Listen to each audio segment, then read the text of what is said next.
Hello காந்த media நேயர்களே, நான் உங்கள் விஜய் யாமினி பேசிட்டு இருக்கேன். இன்னைக்கு நம்ம கூட ஷேக்வாரா ஜெயசங்கர் சார் இருக்காங்க. சார் வணக்கம் சார். வணக்கம். நலமா இருக்கீங்க? நலமா இருக்குமா சார். இப்பெல்லாம் வந்துட்டு நாட்டில் என்ன நடக்குதுன்னே தெரியல. திடீர்னு சில பேர் ஸ்பிரிச்சுவாலிட்டின்னு பேசுறாங்க, திடீர்னு அவங்க கல்யாணம் பண்றாங்க. எனக்கு புரியல. அப்படிப்பட்ட ஒருத்தர் வயிறுன்னு ஒன்று இருக்கே, எப்படியாவது குழப்பம் ஓட்டி ஆகணும்ல, உழைச்சா வேறு வரும். ஸோ அதோட கஷ்டப்படாமல் வந்து நோகாமல் சம்பாதிக்கணும்னா இப்படி சொல்லிக்க வேண்டியதான். ஸ்பிரிச்சுவல் அப்படி இப்படி சொல்லிட்டு மாயம், மந்திரம், தந்திரம், பில்லி, சூனியம் அப்படி இப்படி சொல்லி ஜோசியம் அது இதுன்னு சொல்லிட்டு பிஸ்னஸ். நம்ம ரொம்ப சொல்லணும்னா இவர் வந்து பகுத்தறிவாதி சொன்னால் கூட பரவாயில்ல, இவர் வந்து இந்து விரோதின்றாங்க. அது வேற இருக்கு, அதை வேற அனுபவிக்கணும் நம்ம இல்லையா? நம்மளே எந்த மதம் தெரியாமல் வாழ்ந்துட்டு இருக்கிறோம். ஸோ இந்த மாதிரி ஒரு ஸ்பிரிச்சுவல் ஸ்பீக்கர் தான் மகாவிஷ்ணு அவர்கள். அப்புறம் வந்துட்டு மிருணாலினி டாக்கூர் ஆக்டர். ஸோ அவங்க வந்துட்டு 2 பேரும் கல்யாணம் பண்ணிக்க போறாங்க, என்கேஜ்மெண்ட் வேற ஆயிடுச்சு அப்படிங்கிற மாதிரி. கர்மம் ஒழிஞ்சு நல்லா இருந்தா சரி. இல்ல சார், அவங்க திடீர்னு எப்படி அவருக்கு வந்துட்டு அந்த லவ் ஃபீலிங், ஏன்னா அவர் ஃபுல்லாவே கண்டினியூஸா என்ன கேட்டிங்கன்னா என்ன வந்து எப்படி சார் உங்களுக்கு லவ் ஃபீலிங் வந்து நான் கேட்க முடியும் சார்? அது வந்து அந்த ஜான்ராவே வேற மாதிரி வந்து பாருங்க. அவன் ஏதோ வந்து பாருங்க, நல்லா புரிஞ்சுங்க. இப்போ இருக்கிற இந்த சாமியார் வேஷம் போடுறவங்க இருக்காங்கல்ல, முதல்ல அடிப்படையில் ஒன்று தெரிஞ்சுங்க. இங்கே 2-3 விஷயம் இருக்குது. பிரம்மச்சரியம் என்பது வேற, சந்நியாசம் என்பது வேற. பிரம்மச்சரியம் என்பது ரெண்டுமே இறைவனை நோக்கி தான் வழிபடுதல். அதில் என்னென்னு கேட்டிங்கன்னா, குடும்ப வாழ்க்கை முறையில் இருப்பாங்க, அதே சமயத்தில் ஆண் பெண் புணர்வது இருக்காது. அதாவது கணவன் மனைவி அந்த தாம்பத்தியம் இருக்காது. இப்போ அது இப்போ ராகவேந்திரா சாமி நீங்கள் எடுத்துக்கிட்டிங்கன்னா உங்களுக்கு தெரியும், அவர் முதல்ல அப்படி தான் இருப்பார். ஆன்மீகத்தை நோக்கி அவருடைய தேடல்கள் இருக்கும். ஒரு கட்டத்துக்கு மேலே கேட்டிங்கன்னா வந்து அடுத்த இது வந்து சந்நியாசம். அதாவது முற்றிலுமாக குடும்ப வாழ்க்கையை துறந்து இறைவனை நோக்கி பயணப்படுறது, அது சந்நியாசம். இந்த 2 இருக்குது. அந்த சந்நியாசம் தான் அந்த துறவி மாதிரி வந்து வாழ்ந்துட்டு இருக்கா சொல்லுவாங்களா, துறவரம் போகிறதுன்றது. துறவரம்னா குடும்ப வாழ்க்கையை விட்டுட்டு துறவரம் போகிறதுன்னு இருக்குது. அதான் சந்நியாசம் சொல்கிறாங்க இல்லையா? அதை இங்கே போகிற வழியில் வந்து அவங்களுக்குன்னு தனியாக சம்பாத்தியம் எதுவும் இருக்காது. பிச்சை எடுத்து, பிச்சைன்னு சொல்லக்கூடாது, அதை வந்து பார்த்தீங்கன்னா சில நேரங்களில் தர்மம் பெற்று, தர்மம் இன்னொரு வார்த்தை இருக்குல்ல, பிச்சைக்கு இன்னொரு வார்த்தை தர்மம் இருக்குல்ல, அது தர்மம் வாங்கிட்டு கோயிலில் கொடுக்குற உண்டை கட்டி வாங்கி சாப்பிட்டுன்னு பஜனை பாடிக்கிட்டு அப்படியே வந்து அவங்க வாழ்க்கை போயிடும். அவங்க வந்து திரும்ப குடும்ப வாழ்க்கைக்கு திரும்ப மாட்டாங்க. அப்படியே காசி, ராமேஸ்வரம் அப்படி போயிட்டு அவங்களுடைய வாழ்க்கையாவது அப்படியே வந்து முடிச்சுடுவாங்க. ஸோ இது பிரம்மச்சரியம் வந்து குடும்ப வாழ்க்கையிலே இருப்பாங்க, ஆனால் வந்து அந்த ஆண் பெண் உறவு இல்லாமல் அந்த இது இல்லாமல் இருப்பாங்க. இது 2 இருக்குது. இப்போ இதுக்கு இடையில் வந்து பார்த்திங்கன்னா, எவன்லாம் வந்து காவி கலரில் வேஷ்டி கட்டினோம்னா இது காவியெல்லாம் அவன்லாம் சாமியார்னு ஆகிட்டான் அப்படின்னு சொல்கிறது. அவன் வந்து சாமின்ற போடுற. அப்போ இவங்க என்ன செய்கிறாங்கன்னா, அந்த சாமி அந்த ஆன்மீகம்ன்றது வந்து பார்த்திங்கன்னா பிரம்மச்சர வாழ்க்கை வந்து வாழலாம்னு தெரியாது. இப்போ சின்ன வயசில் இப்போ இந்த மகாவிஷ்ணுலாம் அவனுக்குன்னா என்ன இருக்குது, அவனுக்கு வந்து பார்த்தீங்கன்னா எல்லாமே அவனுக்கு வந்து பார்த்தீங்கன்னா இப்போ தான் அவனுக்கு வந்து வாலிப முறுக்குன்னு வாங்கல்ல, வாலிப விளையாட்டுன்னு வந்து வடிவேல் கூட பேசுவார்ல, அந்த மாதிரி வந்து வாலிப விளையாட்டு விளையாடக்கூடிய வயசு.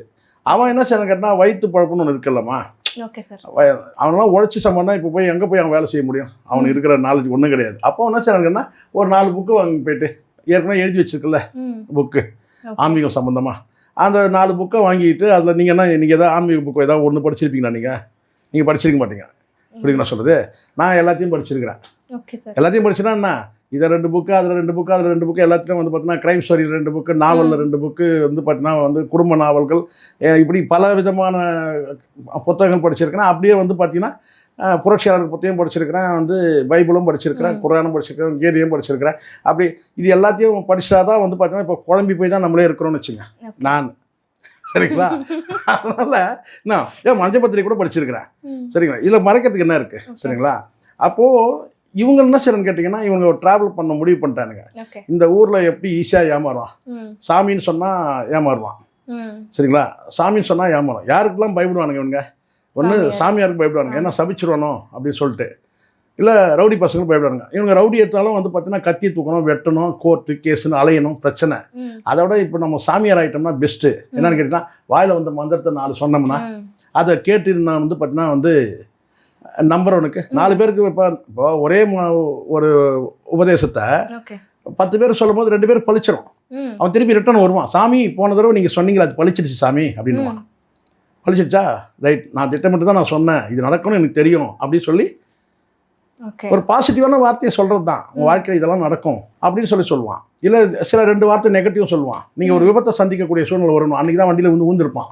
கரெக்டாக சாமி சொன்னார், நான் தான் அந்த வண்டி எடுத்துன்னு போயிருக்கூடாது. அவர் நேற்றே சொன்னார் பற்றியா அந்த சாமி என்ன சொன்னார், ஒரு விபத்தை சந்திப்பேன்னு சொன்னாரா இல்லையா? அது கோஇன்சிடென்ஸா கூட இருக்கலாம். இப்படிலாம் சொல்லி தான் இவனுக்கு என்னமா மந்திரம் தெரியும், இவங்கெல்லாம் ஏற்கனவே இருக்கிற புத்தகத்தில் வந்து 4 வார்த்தை ஏற்கனவே எழுதி வச்சுட்டு போயிட்டாங்க. அதெல்லாம் வந்து பார்த்தீங்கன்னா வந்து படிச்சுட்டு கோயிலில் போய் வந்து பார்த்தீங்கன்னா வந்து எக்கு தப்பாக பேசி தான் அவன் தர்மடி வாங்கினான் தெரியும் நினைக்கிறேன் உங்களுக்கு. வேறு இதே மகாவிஷ்ணு தப்பாக பேசிட்டு மாற்றுத்திறனாளியை வந்து ஏடாகூடமாக பேசிட்டு அதுக்கப்புறம் வந்து நான் சென்ட்டான் வந்து ஜெயிலுக்குலாம் போயிட்டு வந்தான் அவனுக்கு தெரியும் நினைக்கிறேன். ஸ்கூல்ல கூட அவரை தப்பா பேசி அதுதான் தப்பாக பேசி தான் ஜெயிலுக்கு போயிட்டு அவனுக்கு தெரியும். அதனால் அவனுக்கு வந்து பார்த்தீங்கன்னா வயிற்று குழப்புக்கு ஏதோ ஒரு 4 வார்த்தையை சொல்லி இப்போ பார்த்தான் வந்து அவனுக்கு பிரச்சனை இல்லை. இப்போது எப்படியோ வந்து வண்டியை ஓட்டணும், நம்ம எங்கே போய் பேசணும், நம்ம தர்மடி விழுது, நம்ம பேசுகிற ஆன்மீகத்தை வந்து இவனுக்கு ஏற்றுக்கிற மாதிரி இல்லை. எப்படி பார்த்தா வந்து பார்த்தீங்கன்னா வந்து ஒரு நடிகை மிருணாளினிக்குன்னு ஒரு இன்கம் இருக்கும் இல்லையா, கண்டிப்பா சார், ஏதோ ஒரு வகையில் ஒரு இன்கம் இருக்கும்ல, அவ்வளோதான் முடிஞ்சிருச்சு, லைஃப் செட்டில் ஆகிட்டான், அவ்வளோதான். இனிமேல் என்ன, அவங்களுடைய கால் ஷீட் பார்க்கணும், கேட்டு திறந்து விடணும், நாய்க்கு ஏதாவது முடிகிடி கட் பண்ணணும்னா கூட்டு போய் கட் பண்ணணும், தோட்டத்துக்கு தண்ணி அடிக்கணும்னா வந்து 4 வேலைக்காரங்களை வந்து வச்சு தோட்டத்துக்கு தண்ணி பிடிக்கும், இவ்வளோ தானே வேலை. இப்போ நடிகைகளுக்கு இவ்வளோ கணவர்களுக்கு நான் பெரிய வேலைலாம் கஷ்டமான வேலை ஒன்றும் கிடையாதுமா, ஈஸியான வேலை தானே இது. குடும்பத்தை வந்து ஒரு பொறுப்பாக பார்த்துக்கணும், நான் தப்பாக எதுவும் சொல்ல, ஒரு குடும்பத்தை வீட்டையும் நல்லா பொறுப்பாக பார்த்துக்கணும்னா எல்லா வகையிலும் இந்த வேலை தானே. ஒரு பணக்கார வீட்டில் என்ன வேலை இருக்கும், நடிகைகளுடைய கணவர் பெரிய வந்து குடும்பத்தில் இருந்தாங்கன்னா அவங்க ஏன்னா அவங்க ஃபுல் டைம் பிஸி. இன்றைக்கி இங்கே ஷூட்டிங்கில் இருக்கணும், நாளைக்கு மும்பையில் இருப்பாங்க, சென்னையில் இருப்பாங்க, கேரளா இந்த ட்ரிவாண்டத்தில் இருப்பாங்க, இந்த ஃபாரினில் இருப்பாங்க, எங்கே வேணாலும் இருப்பாங்க. அப்போ வீட்டை பொறுப்பாக பார்த்துக்கிறதுக்கு ஒரு ஆள் வேணும் தானே. 2 பேருமே நடிக்க போயிட்டாங்க, 2 பேரும் வேலையை போயிட்டாங்கன்னா அப்போ வீடு எப்படி ஆகும்? நீங்கள் இந்த நீலாங்கரை சைடில் போனீங்கன்னா இந்த ஈசிஆரில் பல காட்டேஜ் இருக்குது. அதெல்லாம் யார் வீடுன்னு நீங்கள் நினைக்கிறீங்க? ஷூட்டிங்லாம் வந்து வாடகைக்கெலாம் விடுறாங்க இல்லையா, பல வீடுகள் ஷூட்டிங் வாடகைக்கு விடுறாங்க, பல வீடு வரிசையாக இருக்குல்ல. இங்கேருந்து லாஸ்ட்டு வந்து மகாபலிபுரம் வரைக்கும் இருக்குது. அந்த வீட்டெலாம் யார் சர்வெண்ட்டுக்கு தான் இருக்கிறாங்க. ஏன்னா வீடு கட்டி வச்சுட்டு அவங்க ஒரு மூலையில் வந்து ஃபாரினில் இருப்பார், வந்து தொழிலதிபராக இருப்பார், இவங்க நடிகராக இருப்பாங்க. அப்போ வீடு என்ன ஆகும்? அதுவே தப்பாக பேசணும்னு நினைக்கிறாங்க. அப்போ வீடு என்ன ஆகும்? வீடு வந்து பார்த்தீங்கன்னா சர்வெண்ட்டுக்கு அவங்க வந்து அனுபவிச்சுட்டு இருப்பாங்க, அவ்வளோதான். இவ்வளோ வீடு கட்டி என்ன பிரயோஜனம், வாழ முடியல சந்தோஷமா. அப்போது இந்த இடத்துல என்ன செய்கிறாங்கன்னா, கணவர் வந்து பார்த்தீங்கன்னா வந்து அன்எம்ப்ளாய்டாக இருந்தாருன்னா நல்லது தானே. இப்போ இவனை பொறுத்த வரைக்கும் அன்எம்ப்ளாய்டு தானே, யார் மகாவிஷ்ணு பொறுத்த வரைக்கும். மிருணாளினி நடிப்பாங்க, இவர் வீட்டை பராமரிச்சுப்பார், அவ்வளோதான். சந்தோஷமாக இருக்கலாம். எப்போ ஷூட்டிங் இல்லையோ அப்போ வந்து பார்த்தீங்கன்னா ஒன்றா இருப்பாங்க. அப்போ வந்து பார்த்தீங்கன்னா ஒரு 4 நாளைக்கு வந்து டூர் போயிட்டு வரலாம், வெளியில் போயிட்டு வரலாம், ஹாப்பியாக சந்தோஷமாக இருக்கும். நல்லா இருக்கட்டுமாம்மா, உங்களுக்கு என்னம்மா கஷ்டம்? அவனை கஷ்டம் இல்லை சார். இப்போ திடீர்னு அவரோட அந்த தாட் வந்து ஷிஃப்டாக இருக்கே, அதை நம்ம திருப்பி அவன் என்னமோ வந்து பார்த்தீங்கன்னா பாரம்பரியமாக வந்து அப்படியே 7 தலைமுறைக்கும் அவங்க வந்து அப்படியே வந்து சன்னியாசம் இருந்த மாதிரி. நீங்கள் ஏதோ வந்து பார்த்தீங்கன்னா நான் தான் சொன்னேன்ல, வயிற்று பாட்டுக்கு அவன் ஒரு ரூட் எடுக்கிறான், அவன் ஒரு ரூட் எடுத்துட்டான். ஏதோ ஒருத்தர் தாமுன்னு ஒரு நடிகர் நான் உங்களுக்கு தெரியும் நினைக்கிறேன், தெரியும்ல, விஜய் கூட. திடீர்னு ஸ்கூலில் போயிட்டு நான் என்ன செய்யறேன்னா வந்து பிள்ளைகளுக்கெல்லாம் நான் வந்து மோட்டிவேட் ஸ்பீக்கராக நான் வந்து பேசுகிறேன் சொல்லிட்டு தெரியும், மோட்டிவேஷனல் ஸ்பீச்சுன்னு போய் பேசிட்டு அவங்க இருக்கிற பிள்ளைகள்லாம் உளவியெல்லாம் அழ வச்சு அது பெரிய பிரச்சனை. அதுக்கப்புறம் அவனுக்கு தடையே விதிச்சாங்களே, கோர்ட்டில் வந்து கேஸெல்லாம் போட்டு அதுக்கப்புறம் ஸ்கூலில் போய் பேச முடியாத ஒரு சூழ்நிலை ஆயிடுச்சுல்ல. இது வந்து மனவசியப்படுத்துன்னு ஒன்று இருக்குது, அது ஒரு பெரிய கலை. அது ஒருத்தரை வந்து பார்த்தீங்கன்னா அவங்களுக்கு ஏற்ற மாதிரி அப்படியே பேசி பேசி பேசி அப்படியே கொண்டு வந்து அவங்கள வந்து அழ வைக்கிறதுன்னு ஒன்று இருக்குது, புரியுதுங்களா?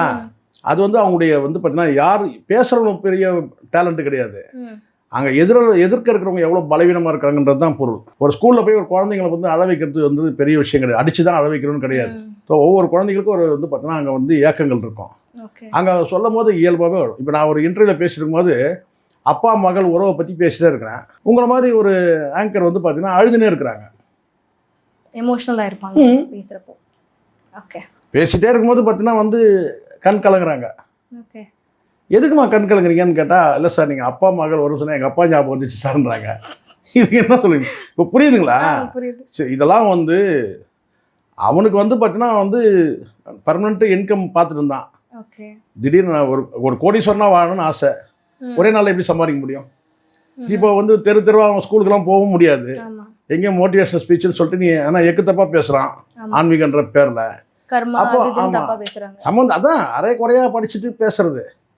இப்போது எனக்கு தெரியாத விஷயத்த நான் பேச முடியாதுமா. இப்போ எங்கிட்ட கூட கேட்பாங்க சில பேர், இதை பற்றி என்னென்ன எனக்கு தெரியலன்னு சொல்லுவேன். இதில் என்ன இருக்குது, எல்லாத்தையும் நான் தெரிஞ்ச மாதிரி வந்து காட்டிக்கிறது வந்து பெரிய விஷயம் கிடையாது. அப்போ எக்கு தப்பாக பேசிடக்கூடாது.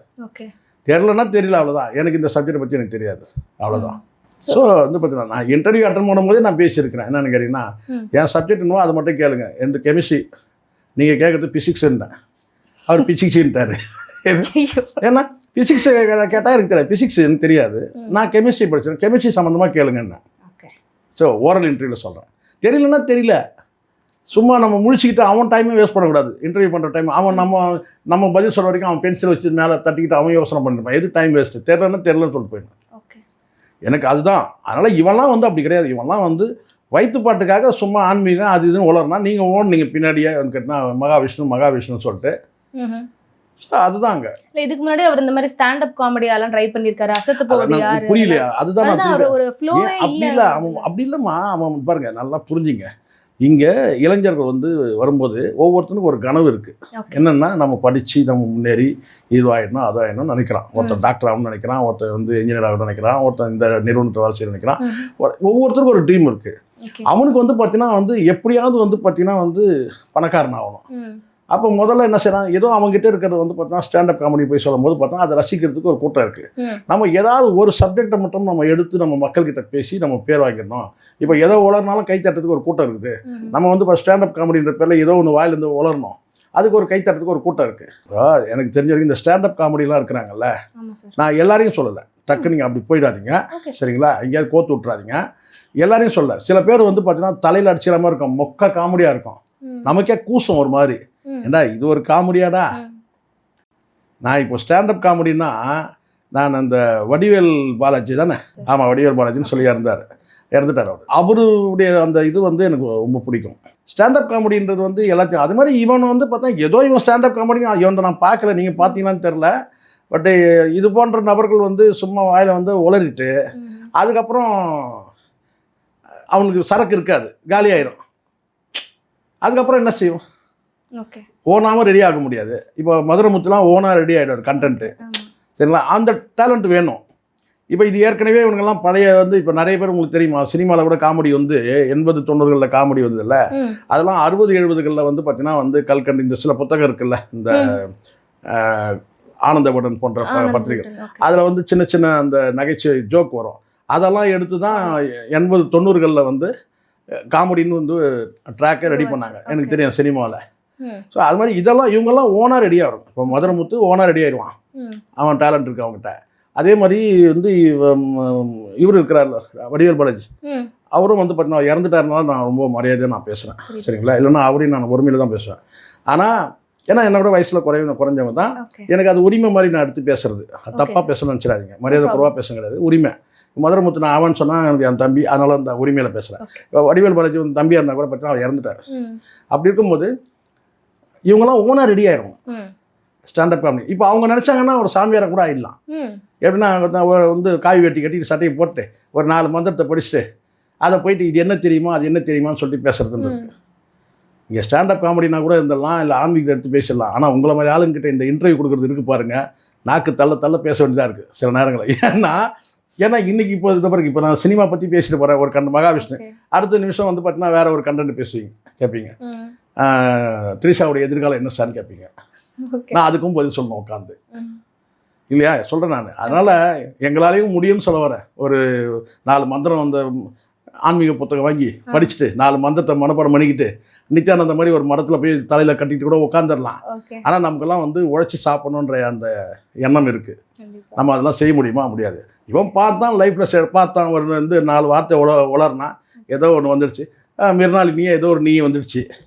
இனி அவன் வாழ்க்கை வந்து பார்த்தீங்கன்னா வந்து இனி கஷ்டமே கிடையாது, கஷ்ட ஜீவனமே கிடையாது இனி.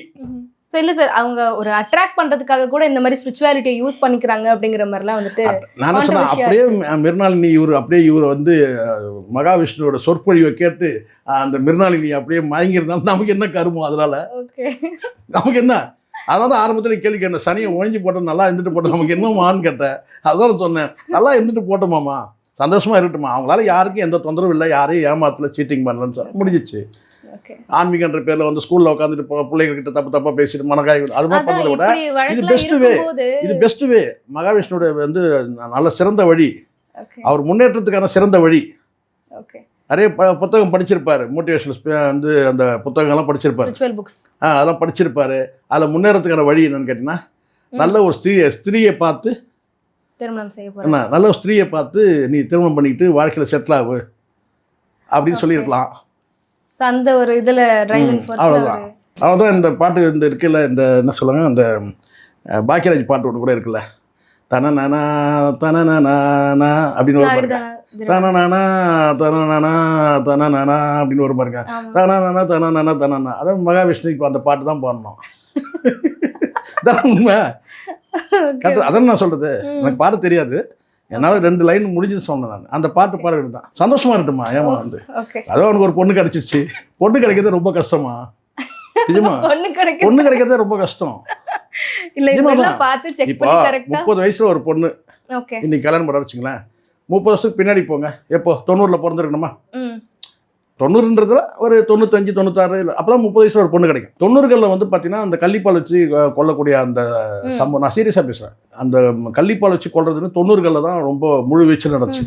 தெரியும்ல, 90களில் பெண் குழந்தைகள் பிறந்தாங்கன்னா கள்ளிப்பால் கொண்டோம். அப்போது பெண் குழந்தைகளோட ரேஷியோ குறைஞ்சிருச்சு. அதுக்கு பிறகு 2000ல் தான் அவேர்னஸ் வந்துச்சு. சட்டங்களை கடுமையாக்கினாங்க. பெண் குழந்தைகள் ஆராய்ந்து இந்த டாக்டர்கள் செக் பண்ணுறாங்க இல்லையா, அந்த சட்டங்களை கடுமையாக்கினாங்க. அப்போ தான் பெண் குழந்தைகளுக்கு வந்து பார்த்தீங்கன்னா ஜீவன் கிடைச்சிது. இல்லைனா வந்து பெண்கள் குழந்தைகள் வந்து ரகசியமாக வந்து பெண் குழந்தைகளை வந்து அழிக்கிறது, கலைக்கிறது, கள்ளிப்பால் வச்சு கொள்வது, இதெல்லாம் நடந்துச்சு. ஸோ 90களில் வந்து பார்த்தீங்கன்னா அப்படி நடந்ததுனால ஒரு 30 வயசில் ஒரு வந்து பொண்ணு தேடுறான்னு வச்சுங்க, அவனுக்கு பொண்ணு கிடைக்க மாட்டேங்குது. இப்போ 3 பிள்ளைகளுக்கு வந்து பார்த்தீங்கன்னா 2 பொண்ணுங்க தான் இருக்குது. இப்போ 3 ஆண் பிள்ளைகள் இருக்கிறாங்கன்னா கல்யாணத்துக்குறாங்கன்னா அங்கே 2 தான் இருக்குது. முன்னாடி வந்து பார்த்தீங்கன்னா 3 இருந்தாங்கன்னா இங்கே 3 மட்டுமே இல்லை, 6 இருக்கும், 5 இருக்கும் பெண் குழந்தைகள்.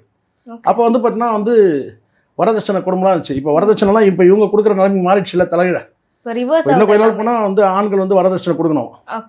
அப்படி ஆகிடும். சந்தோஷம் தானே உங்களுக்கு? இல்லை சொல்கிறேன். அப்போ மகாவிஷ்ணு மாதிரி ஆளுக்கு ஒரு பொண்ணு கிடைக்கிறது எவ்வளோ கஷ்டம். அப்புறம் அவனுக்கு வந்து சார் வந்து மிருனாளினி வந்து கல்யாணம் பண்ணிக்கிறார் சார், மகாவிஷ்ணு சொன்னால் நல்லா இருக்கும், சந்தோஷமாக இருக்குன்றேன்.